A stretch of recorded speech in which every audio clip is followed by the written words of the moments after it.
Guys, ito yung bagong panganak natin na baboy. 5 yung anak. Yun o.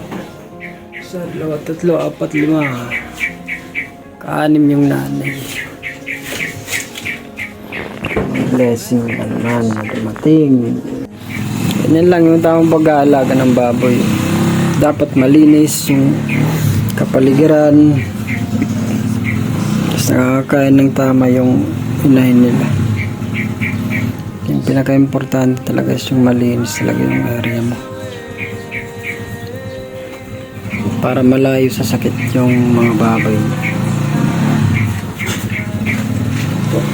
5 lang yung anak ngayon pero blessing bad no na rin yun kaysa wala.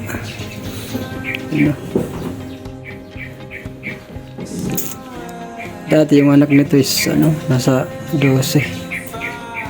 Yung last bago nito sa 12 yan eh. Ngayon 5 lang. Bali papanakin pa namin ito ng isang beses. Pag ganun pa rin 5 ay bebenta na to.